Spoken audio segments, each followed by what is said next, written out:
Talks with Damon, my very special guest in the tub. Today is all-star artist, amazing New York personality, Kyle Motsinger. Oh, thank you. I'm so glad you're back. It's so good to be back in the tub a couple years later. Yeah. So I know it's almost 2 years from the date, though. I think so. In many ways, it flew by, and in many ways, it feels like a lot longer. A couple things have happened. Few little things have happened in 2 years. Not much, but yeah. we'll talk about that. But I'm so glad you're here. Your new album just was released, and I want to talk about it, talk about the songs, talk about the meaning, talk about your life. Before we do all that, Kyle, I do want to ask you, what do you like most about your body today? You know, probably a different answer from a couple of years ago because I've started weight training in the last couple of years, and I think I'm really liking how my arms are turning out and my pecs. Ooh, okay, all right, so let's show the people. Okay, all right, they're getting there. We got some arms. You know, they're getting there. We got arms. Yeah. Ooh, wait, that's firm. That is a firm muscle. Yeah, it's coming in, for sure. Wow, Yeah. wow, and your pecs? Yeah. Yeah, we got the people. They're coming in. They're coming in. All right. All right. What was the impetus for getting back into a gym routine? I never really had a good one. I had never trained with a person, and I really wanted to, kind of learn how to lift weights properly because I never did free weights. I did all the machines and everything, and I wanted to be able to, kind of do it on my own. But also, I like having a trainer because I feel like I'm able to have someone that can cheer me on. There's a lot of things I like to do. I'm a loner in a lot of ways.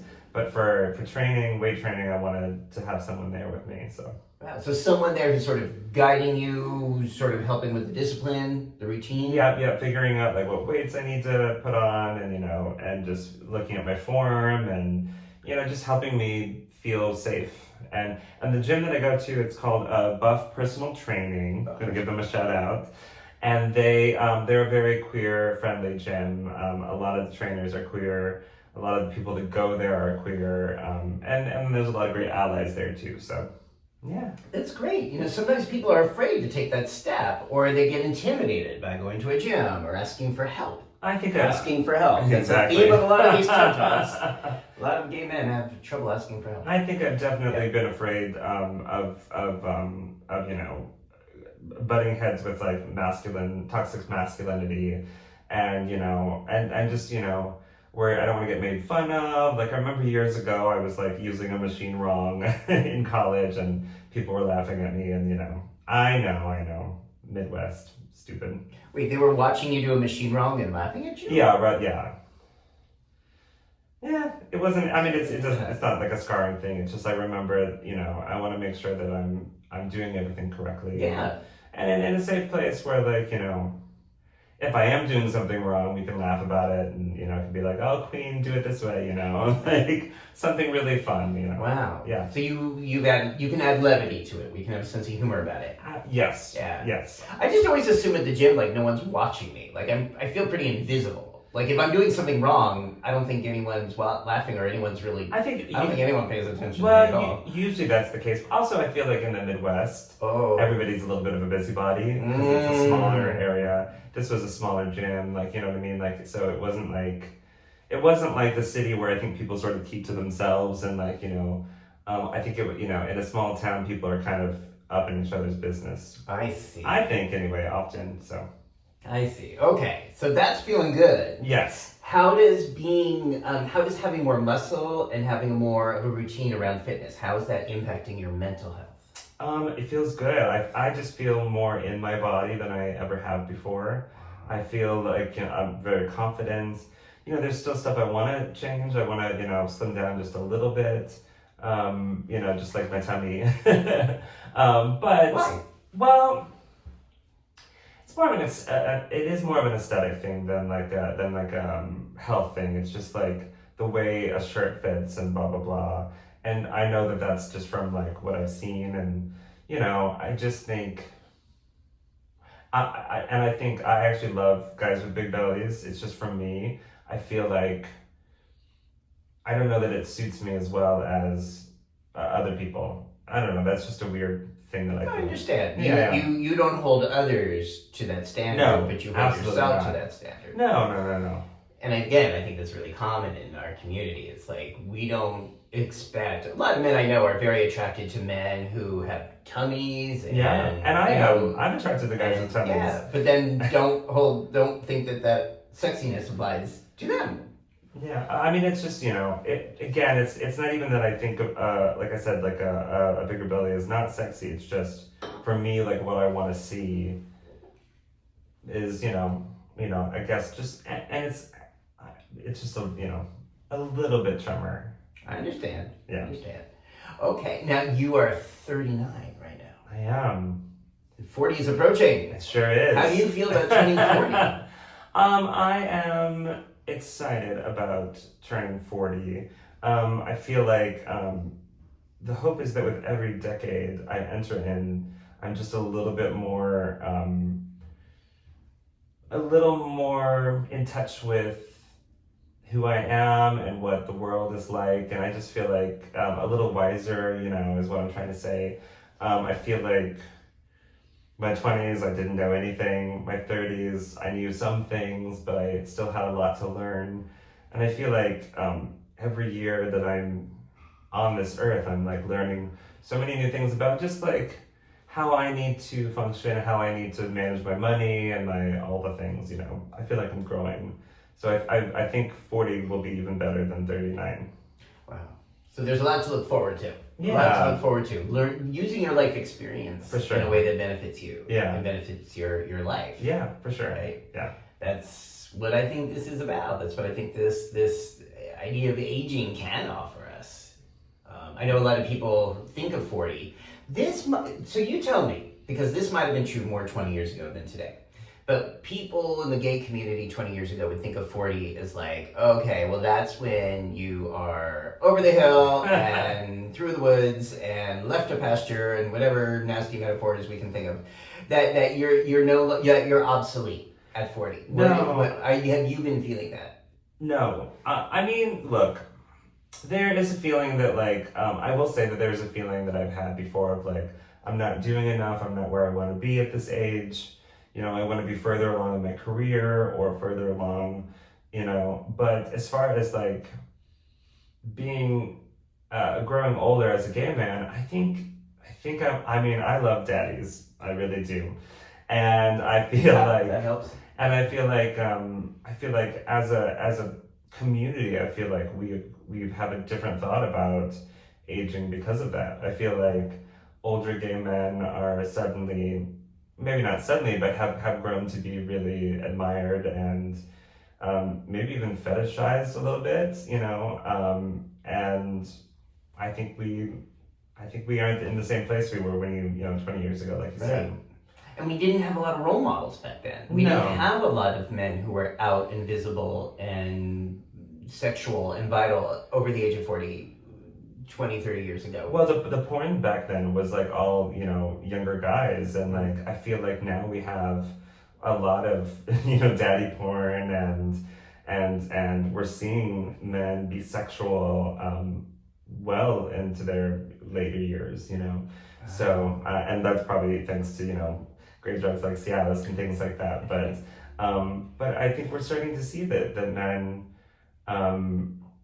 that your prime is not, your 20s, that men can really enjoy their lives for decades of majesty.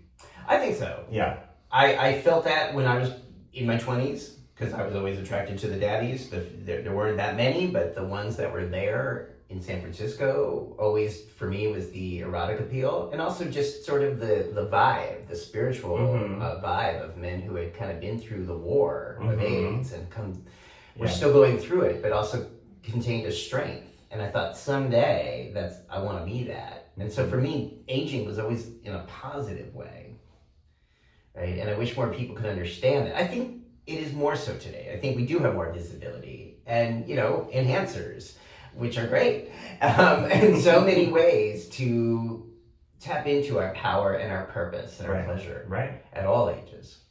So that's what I'm glad you're speaking to. Yeah. Now, speaking of that career and the things I know you said you don't always feel like you're doing enough. However, you just released your third album. Your third album. Yeah, my third album. Okay, your third album, Take It Back, and we're going to listen to a few samples, but I just want to know, what is it like for you to have just released your third major album? It feels great. It was a 4-year process to finish this album, and it's so great to like birth this baby finally, and I just, the only trepidation that I have is I hope people like my baby. I hope they think she's cute or he's cute or they're cute, Well, it's wonderful. Again, we're going to listen to a few samples, but I think for anyone who has enjoyed the music of Scissor Sisters, kind of the singer-songwriter style of Billy Joel. I came to your listening party the other night, and it just reminded me so much of sort of that,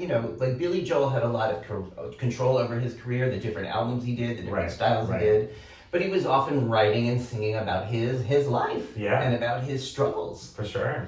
And doing it in kind of a way that would make us go, yep, even though the lyrics were sometimes very serious, but the music was really fun. For sure. I feel like you do that. Well, I think that there's a really great way to juxtapose, sad lyrics against maybe a fun beat or, I think probably a great example of that is Robin, I Keep Dancing on My Own, that is a very sad song, but great up-tempo. People are dancing to that in the club.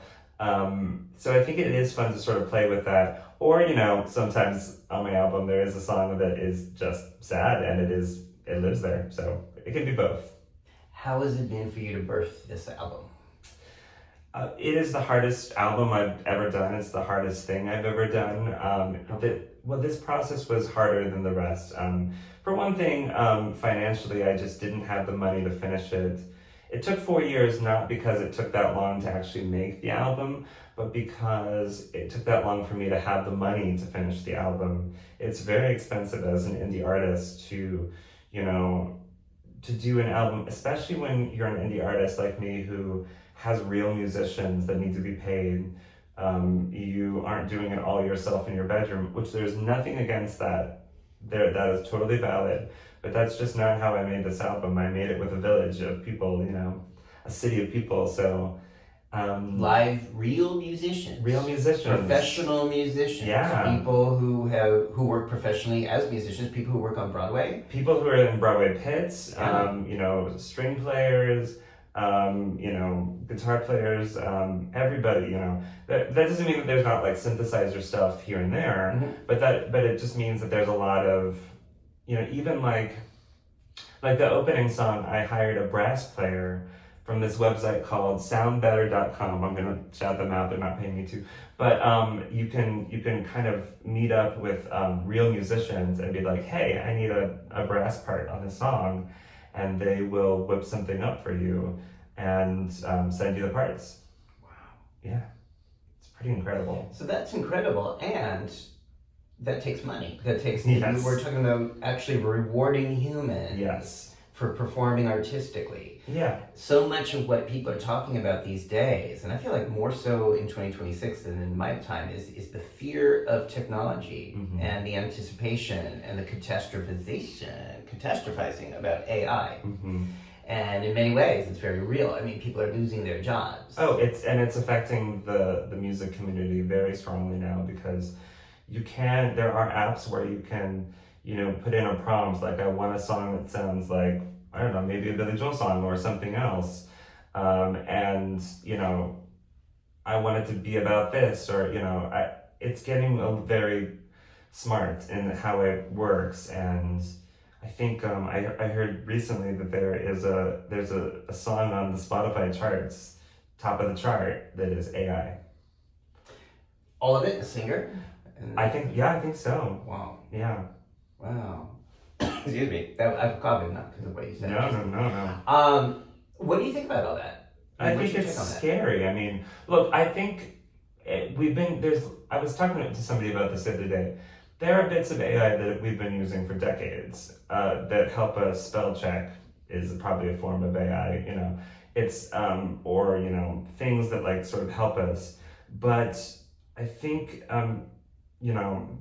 if you use AI to write a movie script or a song or a painting, I don't personally like that. I will try hard not to judge you if you do. It's just you as whoever out there that is listening.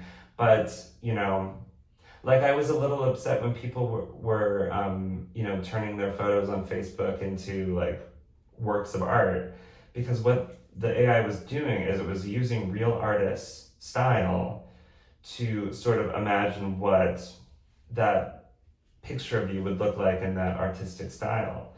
And for me, I was like, well, okay, A, you're not using that artist that it stole that style from, and B, there's a lot of other artists out there that would really like, you know, the work to illustrate your profile picture, and they would be hungry for that. I know several, I worked with several, who would love the opportunity to just do a nice little illustration of you, and for like maybe $100 or less even, who knows. And so I don't know, I don't like the idea of AI. I don't think anything is going to stop it, but I hope that people will sort of discern what is a real artist and what is not, and support real artists over, you know, something that is AI. There's a gay artist who I won't mention, who I've been seeing all of his AI music videos all over the place. And because he's able to, he must have the program or whatever, maybe he works with somebody that has the programs, he's made so many different AI music videos for his songs. And I understand that, because it is expensive to make a music video. The one reason why you haven't seen me doing a music video since 2021 is that it is so expensive to make a music video on top of already making the album. But I almost would rather not have a music video than have an AI music video. It's kind of how I feel. Yeah. Why? Yeah. Why is that? Because I want to work with a real human, and I just feel like if I make it okay for you to do an AI music video, then even people that have the money to make a music video will be like, oh, well, I'll just have AI do that. I'll just tell them that I want this.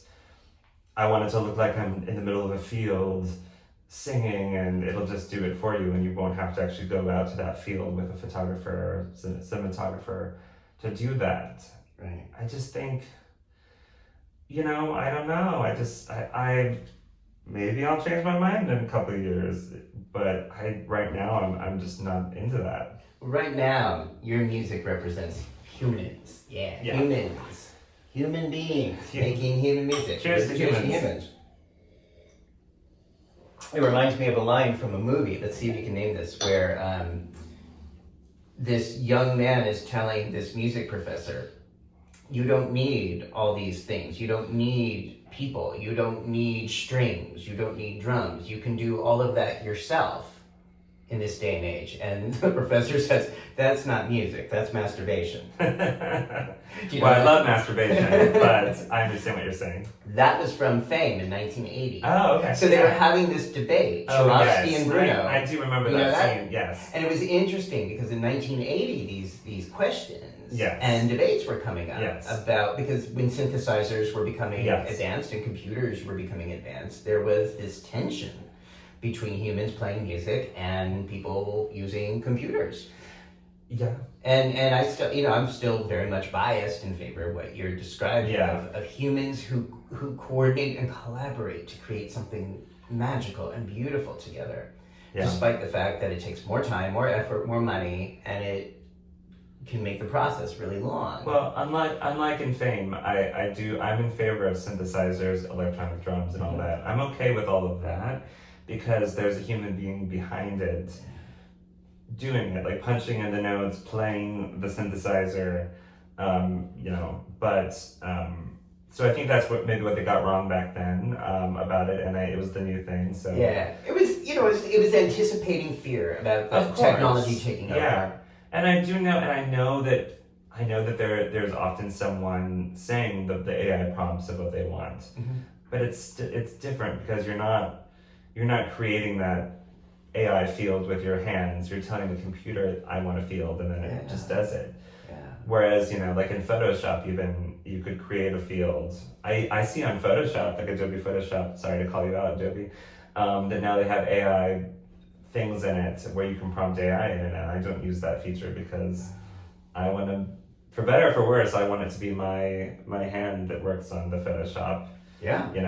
Yeah. So let's listen to a bit of what we're talking about. I'm going to carry I got my laptop here because if I use my phone, I can't film our interview at the same time. So I'm using a laptop, but I bought your music, I'm playing it, and I just want to play a few samples of some of the things that I really like. Okay, so let's start with this.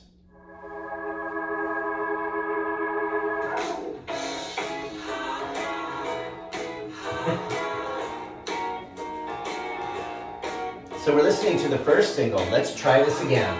It's the first track for sure. Yeah. First track. Yeah. It hasn't been a single, although, I mean, this feels like something I would hear on the radio. Yeah, I think so. When we were at the listening party the other night, I felt like it sounded so good over the speakers, and that's what I wanted, something that sounded really professional and, like something you'd hear. Yeah. What does this song mean to you? Let's try this again. It is sort of me asking the listener to, give me another chance. Maybe you've listened to my music before and it wasn't for you, or maybe you didn't like something that I've come out with before. It's me asking, please give me another chance, listen to this new music. It felt like a good way to open the third album. And like reacclimating the reader, like, hey. Yeah, like here we go again. Here we go again. Kyle Motsinger, here we go again. Yeah. Sort of like Pet Shop Boys with One More Chance. They started with One More Chance from actually Give Us One More Chance. Oh, I haven't seen it. I love Pet Shop Boys. I don't know that one. Okay. So I did not copy you, Pet Shop Boys. No. It's a very different song, but it was just like, it's a great introduction. It's a great welcome to the listener. Okay, now I'm going to play the one that's my favorite on this album because I heard you do this years ago. Okay. And it's like, when do I get the single for this? This is one of my favorite songs called Dangerously Uncool. Oh, yeah. Let's hear it for the Misfits. Yes, exactly. Yes. Let's talk about Dangerously Uncool. Yes. The title says a lot, but what does this song mean to you? I think there's something, the song is sort of the way I kind of imagined it was that dangerously uncool really means that you're very cool, that you're cool in your weirdness. Yeah. The reason why the title came is that I was catering, one of my little survival jobs, and this client was talking about something, and she just said, "Oh, I'm so dangerously uncool," and I was like, "That's a great song title. I've never heard that before, that phrase," and I liked it, and it was just my idea, and I'm sure, I think the way she meant it was that she was really uncool, but I thought it was kind of fun to play on it. Well, what if it actually means cool? That's it.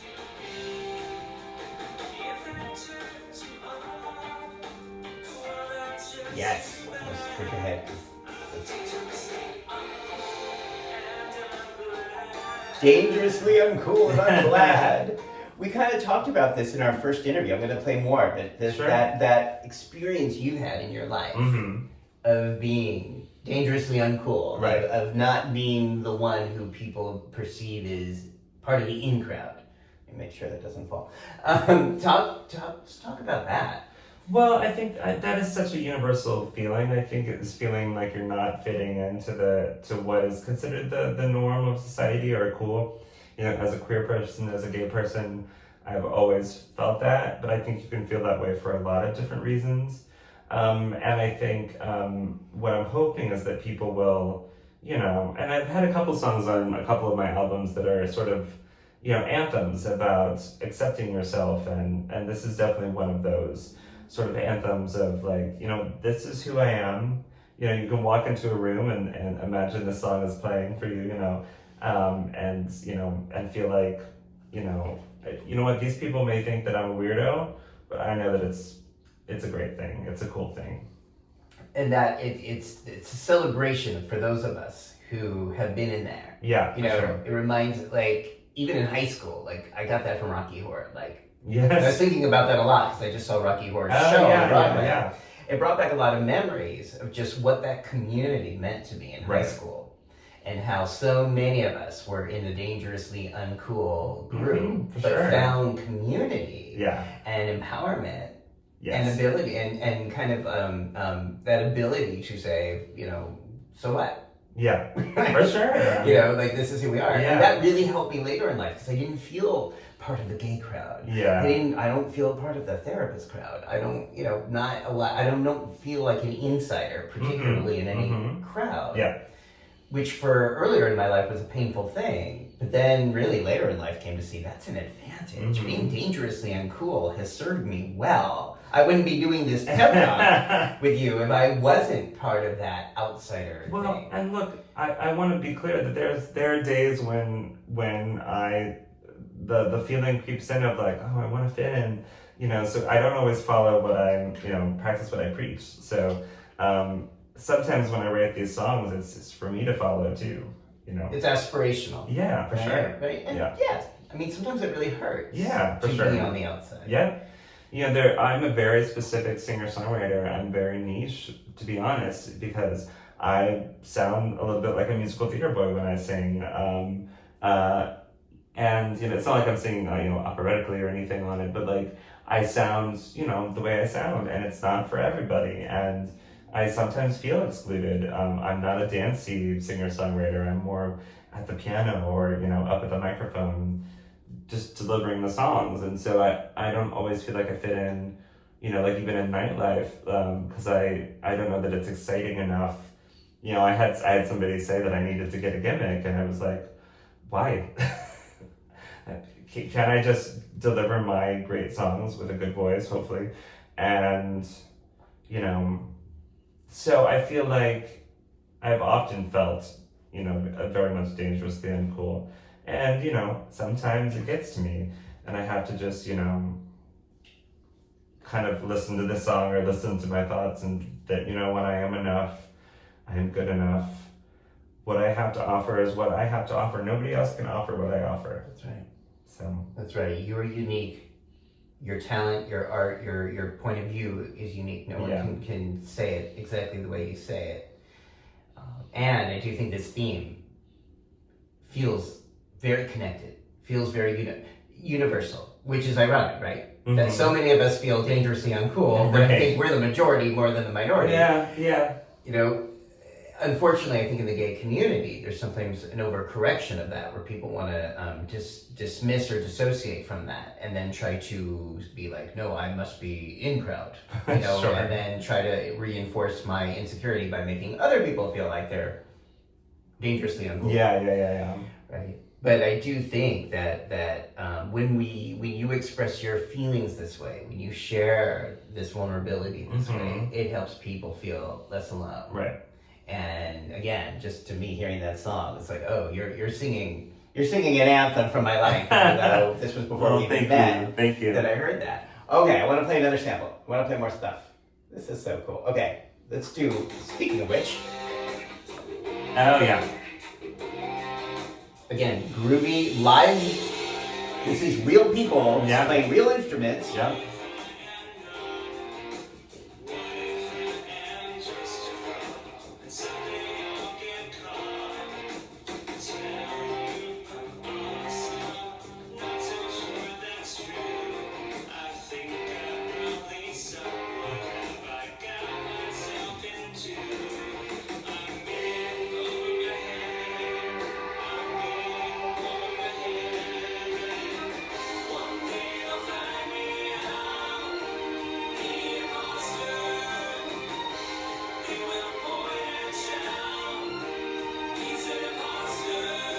So obviously this song is about imposter syndrome. Yes. We're singing about being an imposter. Yes. Again, a very, very important, timely message, so universal.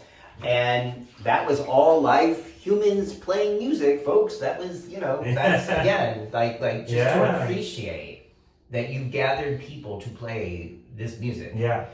And I love it, because this is one of these songs. It's like, oh, this is a happy song. And then you listen to the lyrics, it's like, oh, he feels like he's an imposter. Yeah.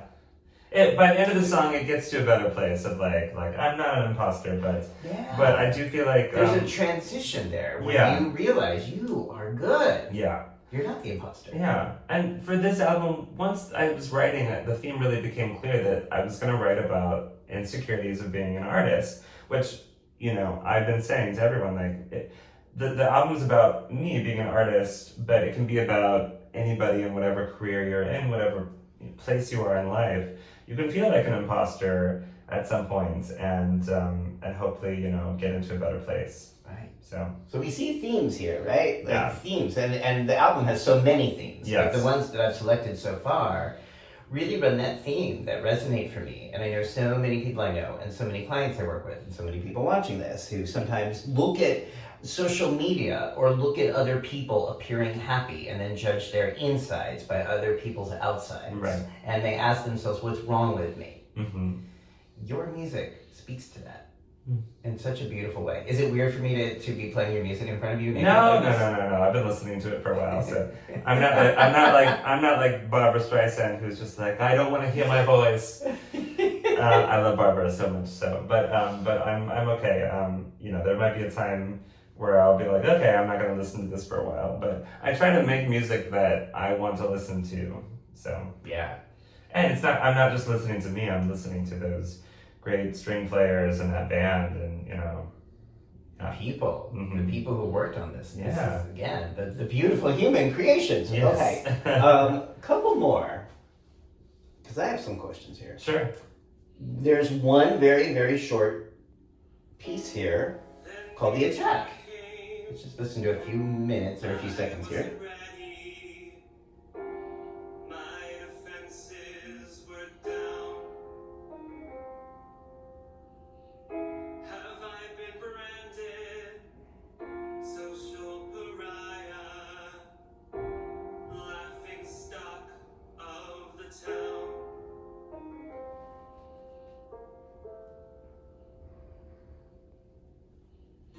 So again, may I ask you about that song? Yes, about that yes. What can you say about that song and that piece and what that means? Yeah, you know, later in the process, this was September that I wrote that, and that was recorded in October, and 2025. Yeah, 2025. This was so very recent. Yeah. Okay. I wanted to have some like little sort of interludes to sort of bridge the gap between things,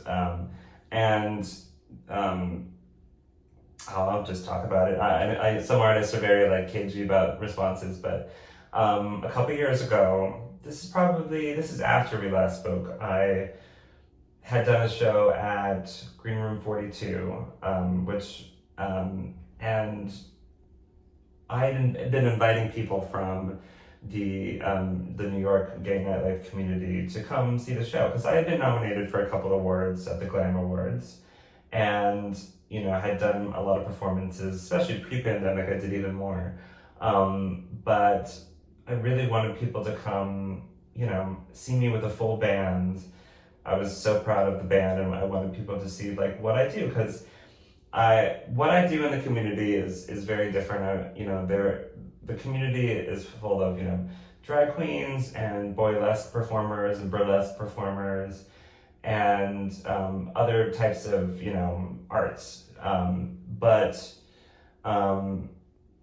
So I you know, in a moment of like feeling a little bit upset that people hadn't come from the nightlife community to support me, I posted on the Glam Awards Facebook page that I was upset. I was disappointed, I think is how I maybe phrased it, that people didn't show up. And I said, you know, I walk by bars like Rise or other bars and I see it packed full of people, seeing drag shows, watching RuPaul's Drag Race, showing up for that specific part of the nightlife community. And, you know, the way I framed the post is that I wanted it to be about not just me, but about all of the queer music people. Because there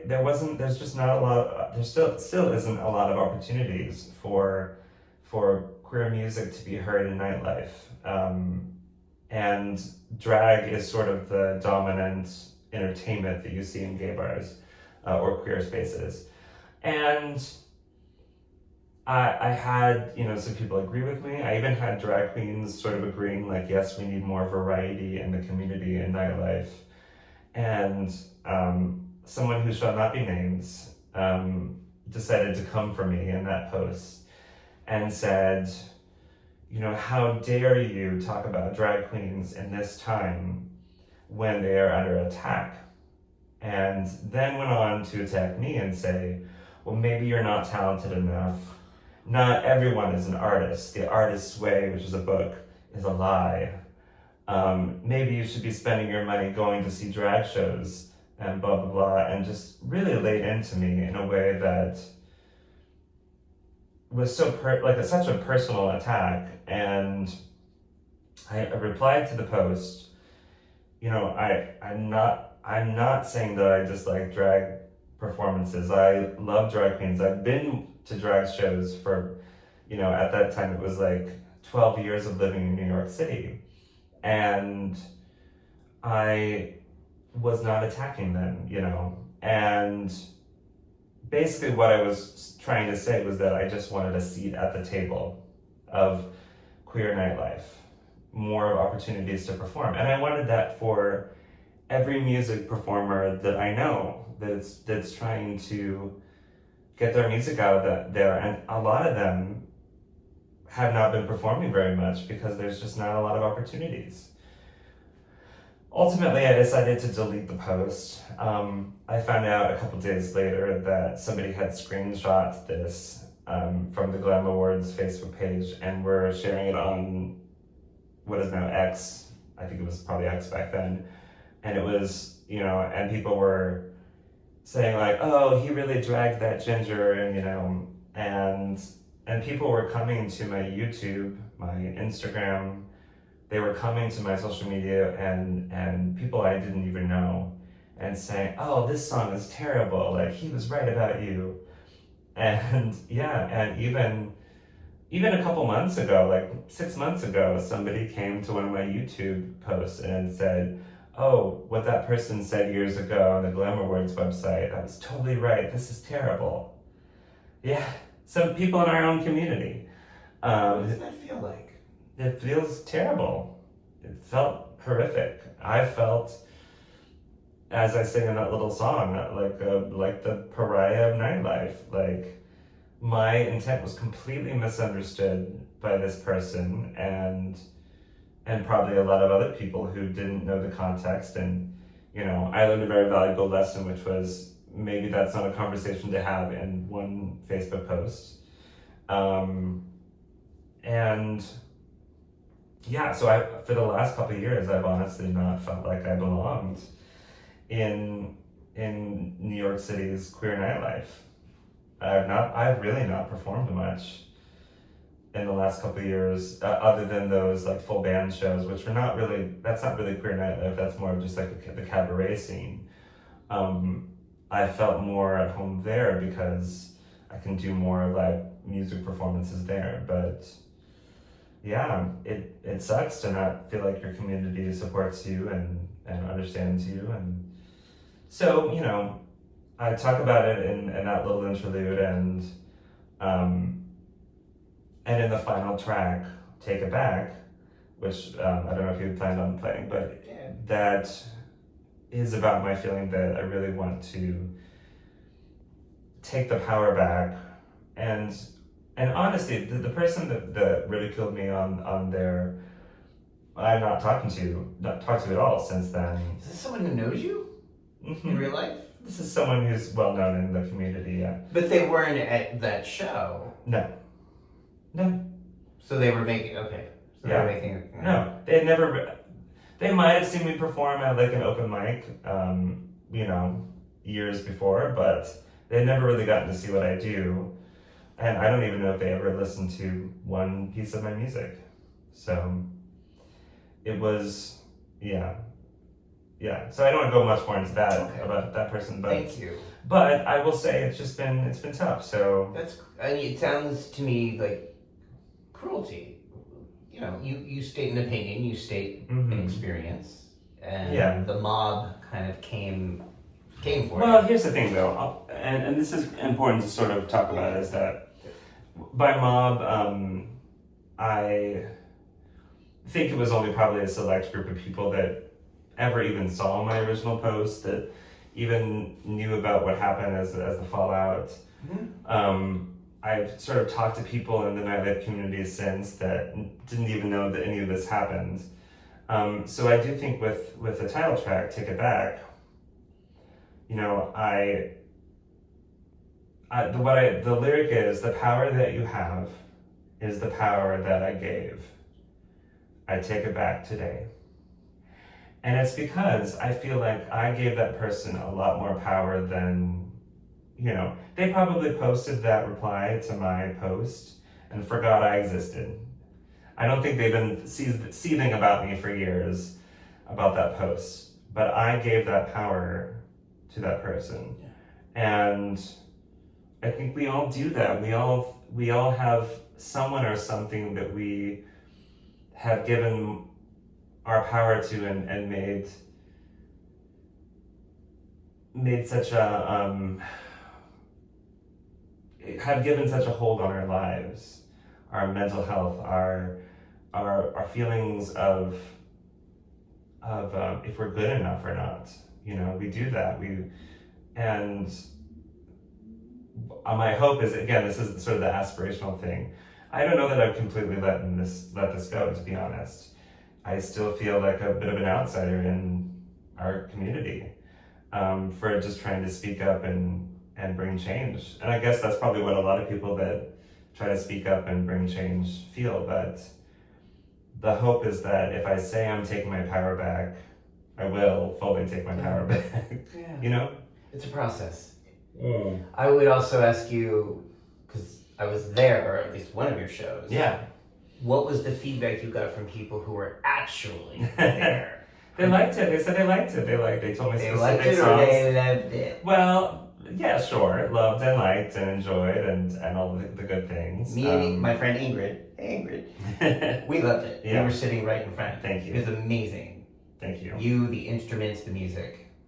So I just wonder, when you're giving away, if you're, I mean, ultimately I think what matters is what you think. Yeah. But if you are inclined to look outside of yourself for a reaction, I just wonder if the many people in that room are considerate in that, because we were having such a good time. And they are, and I appreciate you, and I appreciate the people that have been very nice and said kind things about my music, and you know, a great review, you know, that I got for Bad Years. You know, I've been hanging on to that for a while, in a good way. But you know, the problem is, and this happens with, you know, our current climate, is that so often the negativity and the sort of hateful voices, they're always louder, unfortunately, often louder than the kind ones. Even though even if the kind ones are outnumbering the detractors, I just feel like, you know, it's hard to not hear when somebody's shouting metaphorically at you that you're not good enough. You know what I mean? It's tough. So, but I'm very thankful that you like the music, and I'm thankful to anyone who has listened to the music and liked it and enjoyed it and felt touched by it. Yeah. It's not for the faint of heart. I mean, you know, creating anything and then putting it out into the world is the most vulnerable thing you can do, because I'm giving you a piece of myself when you're listening to one of my songs.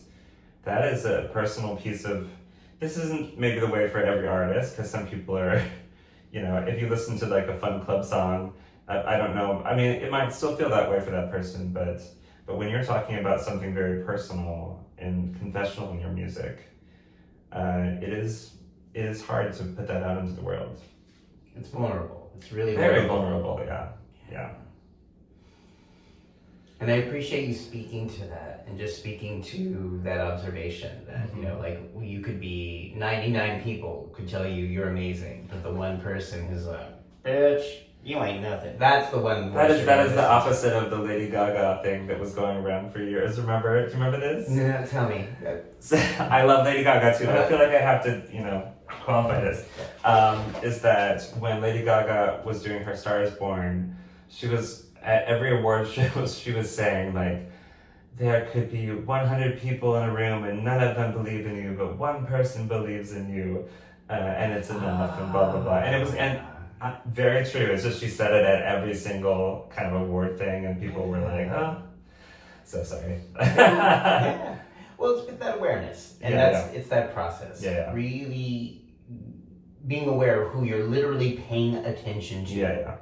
You know, the people who show up who had such a good time, or the little murmur. You know, the fear-based opinions. And when I say fear, what I mean is just that energy around attack. Right. And criticism and condemnation that is so common on Facebook, but I don't know, this happened long before Facebook, that people had their, you know, had their knives out at someone who makes themselves vulnerable, artistically. And look, I know there's keyboard courage that people don't have in their life. So this person, you know, in real life may not have said this to me. In real life. Right. They wouldn't have said that. So again, I read it like Lady Gaga when Madonna was like trolling her. And she was, you know, in her documentary, she's like, look, we're both Italian women. You've got something to say to me, say it to my face. Don't go around me with the media. And of course, she's saying it to the media. She's saying it to Netflix. To Madonna. Like, come on. This whole thing. But again, like that human, I wouldn't say essential, but that human pattern of trolling and criticizing someone artistically. That Madonna does it. People do it. I would just invite you in your heart to really factor in how much relevance you want to give that. Yeah, and that's what the song is about. Is like, I know that I've given this more power than I needed to or should have, and I want to take that back, and you know. How do you take that back? Well, you just, I mean, it's easier said than done, and it's still a process. But it is looking at the people that have said wonderful things. And it's also feeling like, you know, like it can't all be external validation. It has to also be like, I feel that what I've made and created is good and worth it and worthy of listening to. And I really do feel that way about this music, that I've done something good. You know, I love this music, I love these songs, and I feel really accomplished. So it's just, you know, in those dark moments when you start to hear those voices, the real ones and the imagined ones, that say that you're not good enough, it's to try to fight them with yourself and the voices that have been good, that have said, like, this touched me, I love this. You know, I did a show in Provincetown a couple years ago, and somebody came up to me in tears about the show and said how much it meant to him. And I have to remember that when the other stuff is coming at me. It's hard, but I have to. That's the work. Yeah, for sure. Okay, I want to play a couple more. Okay. Because this album is so good, and I want everyone to get it, right? I want people to... Again, maybe it's not for everyone, but okay, here's a very, very personal song. Yeah. That I want to spotlight, called Down, Down, Down. And it's a little slower. Oops, sorry. Like I've got my shit together, that I walk on sunshine, not in stormy weather. You'll never know what's going on. I try to hide it well. You'll think I'm hunky-dory when my days are living hell. Lately I feel like I'm lost somewhere without a guide. An unforgiving creature hunts me down from the inside. I used to be up, now I'm down, down, down. I'm down and out and in my head. Can you say a little bit about what this song means to you? Yeah, it means a lot. Well, I was in a really deep depression, and it actually wasn't from what we just talked about. It was actually, all right, so I wanted to, for a minute, I thought I wanted to be a piano bar player. So to be someone who would, do my own interpretations of, I keep coming back to Billy Joel, but I do quote him in one of the songs, and I did it. I filled in for a month at Stonewall Inn, and it came clear to me at the end of the month I wasn't good enough to do this. Well, I'll tell you why. Is for that it was also being an accompanist to people, and I didn't realize that when I took that on, is that people would want to come up and do, it would be actors wanting to do some song from Dear Evan Hansen is actually kind of what was one of the final straws, and he got frustrated with me because he was like, I was kind of giving him the chords. I knew the song, so I was giving him the right tempo, the chords. But he was like, it doesn't sound right. Which me as a singer with a piano player, I wouldn't do that. I would be better at following a piano player that's giving me chords. That being said, I didn't want to ever do that to a singer. I never wanted to make them feel like they weren't doing a good job because the piano player is messing up. And,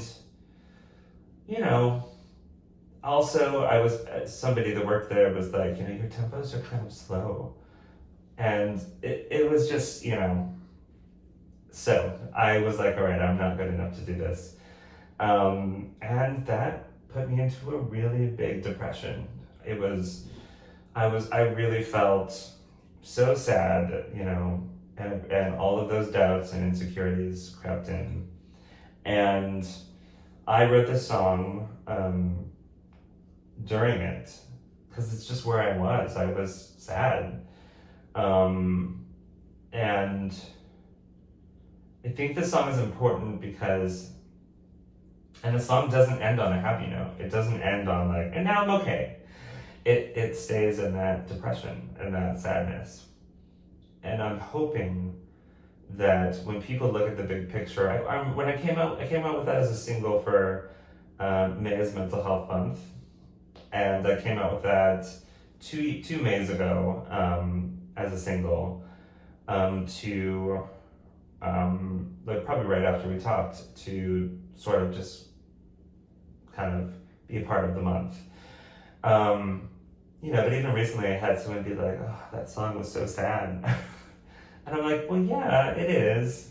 But, I also think it's a beautiful song because it's a human emotion. It's, people are sad. Even if you don't have like clinical depression, sometimes we just get sad and we're in a dark place and for a little bit or a day or more. And I just wanted to be honest about that. And, the next song is an up-tempo, so I think the album is sort of that experience of the ups and downs that you go on.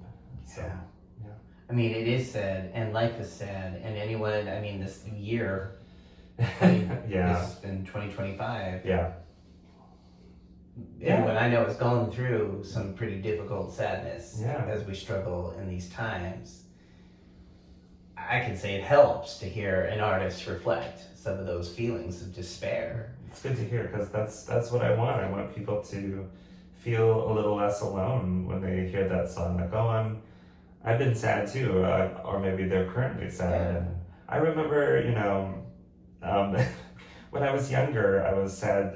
Somebody had passed away in my life, and there's a song, I don't know if you know Cher's song, Runaway, from her, I think it's on the Believe album? Believe, yeah. Yeah. I listened to that in my bedroom as a little gay boy before I was out.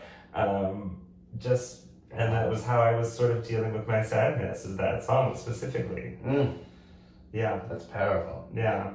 Speaking of Cher, because this is, Yeah. That song, Believe, was so, before it became a hit in the US, it had been a big hit in the UK. Oh, yeah. And it was just happening at the same time that I had lost a significant person to AIDS. And just that whole anthem of you know, I know I'm going to get through this, and I know I'm strong. Yeah. There's life after love. Woo! I can still go back to that. Yeah. Just that music was so significant in my grieving, painful, and ultimately healing process. Right. But that's what I think music does. That's what I think your music does. That's what I think music is brings us to realize that as lonely as we might be, because grief is it is the most universal thing and is the loneliest thing. Yeah. But when we hear someone else articulating those feelings, it's sometimes like, oh, okay, I still feel sad, but I'm not the only one. Yeah, It's important. That's the hope. Yeah. As far as the loss, as with Stonewall, how do you feel about how that?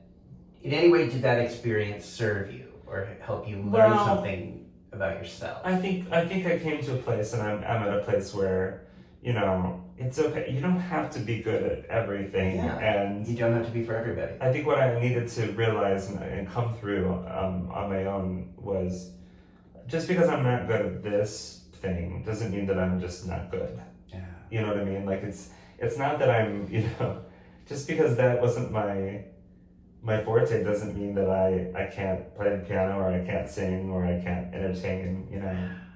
But for a little bit I felt that way, and I had to go through that to get out of it. Right. Yeah. So that's the other piece, right? Down, down, down, but you didn't stay down, down, down. No. You learned, you've grown. Yeah. I don't know if we get over it, but you've gotten through it in a way that helps you grow. Yeah, for sure.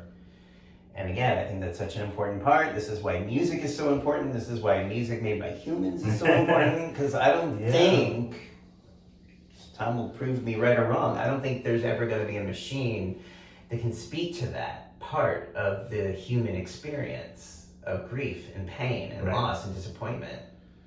I just don't think there's ever going to be a machine that can do that. No. What they will give you is like something that is stolen from some other person's song of grief, and it'll just be an amalgamation of somebody else's songs, but it won't be. And they can do that, and they have done that. Yeah. But I think the humans, you know, again, you share people who sing to this.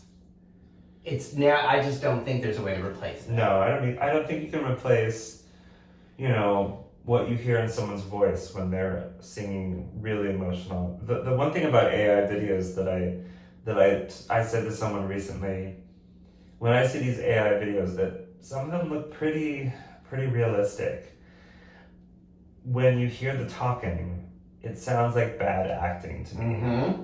It sounds like an actor who is acting. Yeah. It doesn't sound real. Yeah. And I hope it never does, because that, for me, that's a big tell. You know, like, dog gets attacked by a bear and owner comes, it's like, how are you okay? You know, it's so like over the top and like weird, and it just, you know, like I said, it can't get that genuine emotion of fear and, you know. Well, speaking of human connection, there's one more song that I really want. There's so many great songs on here, but I'm only spotlighting a few. But let me just play one more that really spoke to me. This one is called Family. Let's listen to a few parts of this.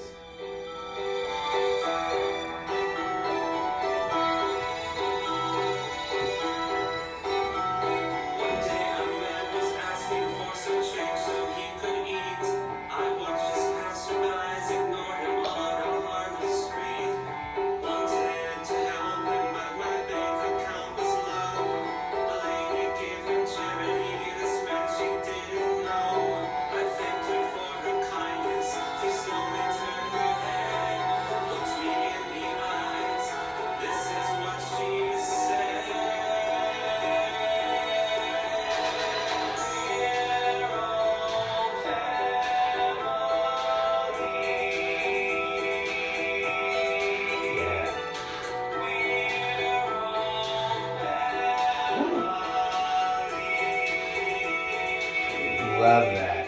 Is this based on a real story? That's your story? Yeah. It's pretty real.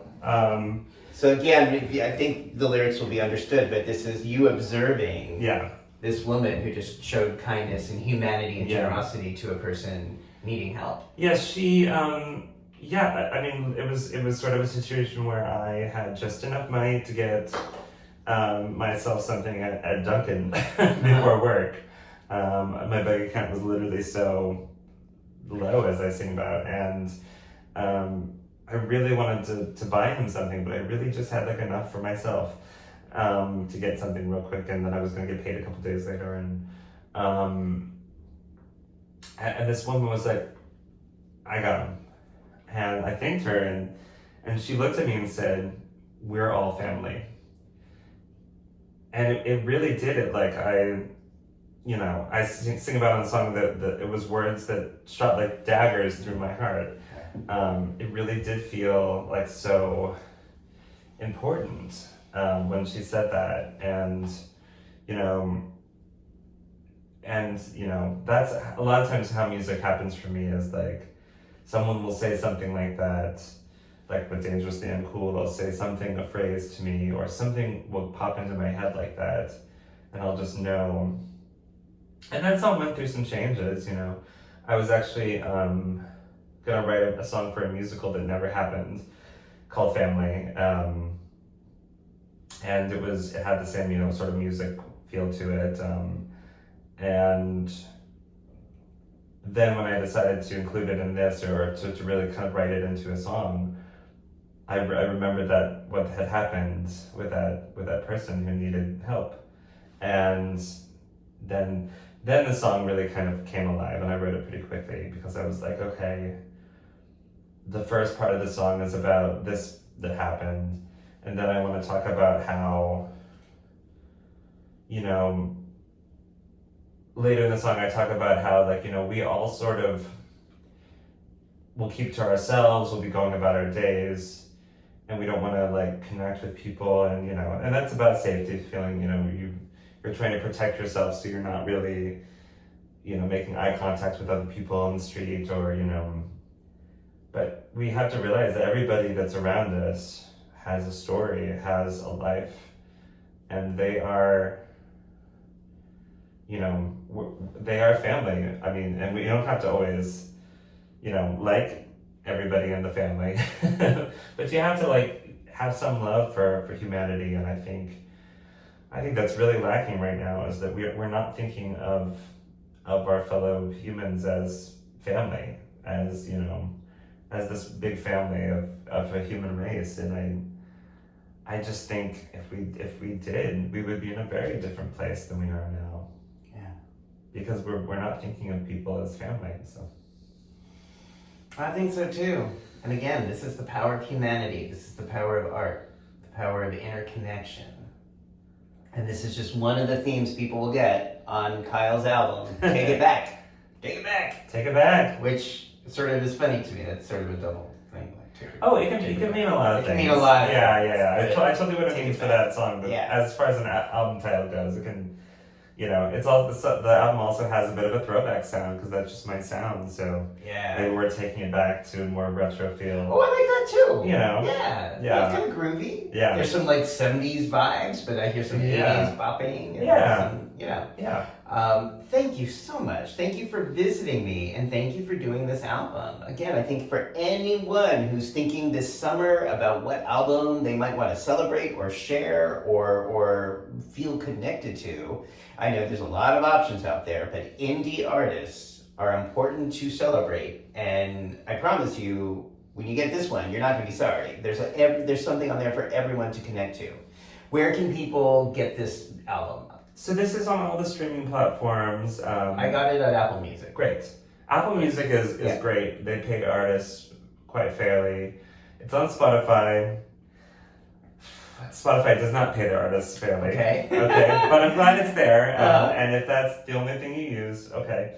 But it's also on YouTube Music. It's on, lots of platforms. If you go to any of my social media, I have a bunch of links, especially like in my Instagram. I have a link in my bio to like sort of a list of streaming platforms. I haven't got it on Bandcamp yet. Sorry, everybody, if you were hoping for that. So I need to add it to Bandcamp, because that's a separate process from how I distributed that to all the other platforms. But I'll get on there soon. You can also last time I sort of ordered bulk CDs and just sort of shipped them in the mail myself. Mm-hmm. This time you can go to a place called elasticstage.com, and you can order a CD or vinyl. Vinyl! You're on vinyl! Yes. Is this the first album that's been on vinyl? Yes. Wow. Okay. Yeah, and so you can order it. That's exciting. It'll take a few weeks to make it and then ship it to you, but it ships from the UK. Wow. And it's, I did get the CD. I have nothing to put the CD on, but I have the CD. I love CDs. Yes. No, I still love owning music, like a physical piece of music. I think that's important. I think it's great, and you know, so there's a lot of options for people to listen. Okay. Yeah. And people want to follow you and just see where you're at. Would your website, Instagram? Yeah. What's the best way? Instagram, TikTok, you know, as always, Facebook. If you like my music, share it on your Facebook wall, share it on your socials. It helps me get the music out there because I don't have a big promo budget.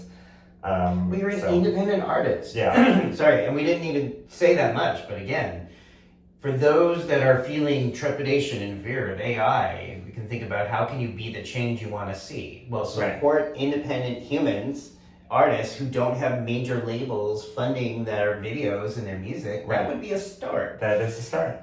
You know, use your voice, use your money, use your actions to say, I don't like this AI thing. I want to support human beings who are doing incredible work in this world, and you are one of them. Thank you. Any live performances coming up this summer? There's nothing on the books. Live performances are very expensive when you're paying your bands. Yeah. You know, the shows that I did, I broke even a lot of on, musicians. which was great. That ain't cheap. It's not cheap. No. And, you know, I'm thinking about doing a concert in the Oh. fall to mark the 10th anniversary of being a recording artist. My first single, Midwest Boy, came out in October of 2016. So, wow. I know. Okay. It's been a ride. All right. So if you like this interview, listen to Kyle, get the album. You won't be sorry. If you love the album, share it with someone. If you don't love it, share it with someone you don't like. Same with this interview. If you like this interview, subscribe. There's 225-ish interviews of people who are fighting to make our world a happier, healthier, and more community-based space. And I'm grateful to you for coming back and talking about this with me. Thanks for having me. And I hope people listen to the album and also really just think about when you speak on social media, when you post, when you comment, it can have an impact. You may never know it, you may not understand it, but it's important to be conscientious of it. And I appreciate you sharing that story about that. Thank you. So thank you. All right, everybody, subscribe, listen to the album. Have a great day. Bye.